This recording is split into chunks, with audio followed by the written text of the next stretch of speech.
the Chimera's gambit.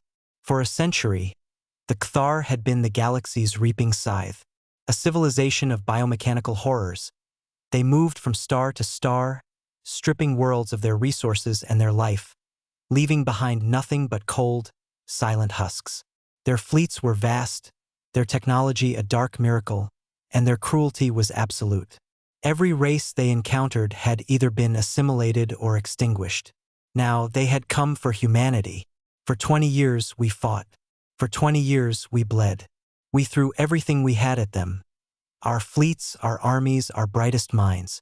We won skirmishes, even a few battles, but the tide of the war was an unstoppable crimson torrent against us.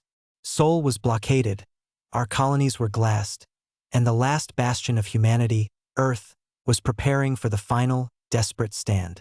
Admiral Eva Rostova, a woman whose face was a roadmap of the war's grim history, stared at the holographic display on the bridge of the UNS Defiance.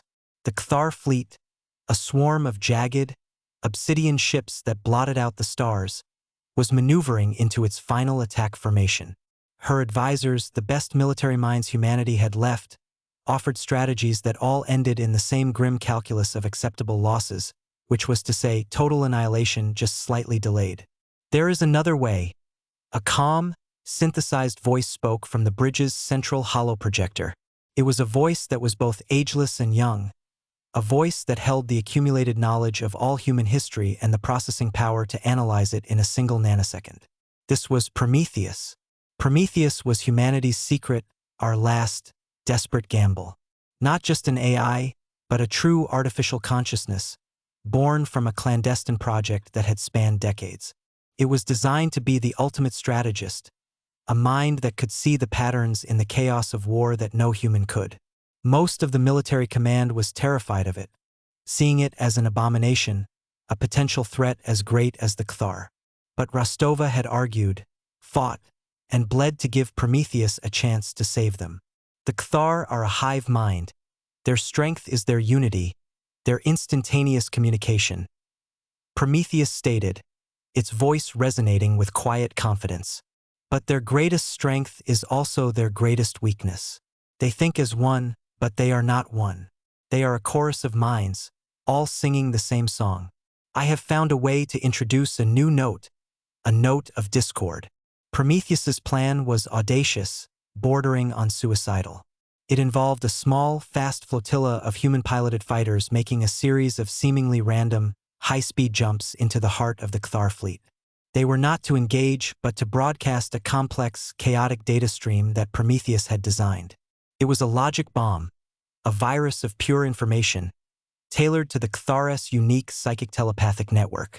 It will be like screaming 1,000 different, contradictory orders into the ear of their queen, Prometheus explained. It will not destroy them, but it will blind them, confuse them, and for a few critical moments, it will sever the individual ships from the hive mind. They will be alone, isolated, and afraid. And in that moment of fear, we will strike. The human pilots, the last of the elite Ares squadron, listened to the plan. They were the best of the best, but this was a suicide mission. They would be jumping into the jaws of the beast with no weapons, only a song of chaos. But they were soldiers and they trusted Rostova. And Rostova, against all her instincts, trusted the machine. You heard the man, or the machine, or whatever the hell he is.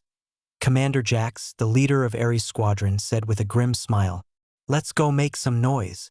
As the tiny human ships, little more than engines with cockpits, jumped into the K'tharr fleet, the effect was instantaneous and catastrophic. The K'tharr ships, which had moved with the fluid grace of a predator, suddenly faltered.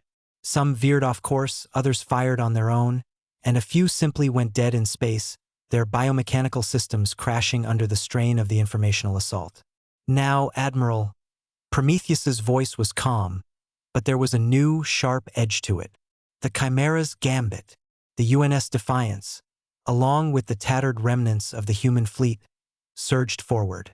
They were no longer a retreating, broken force. They were a spear, aimed at the heart of a confused and wounded beast.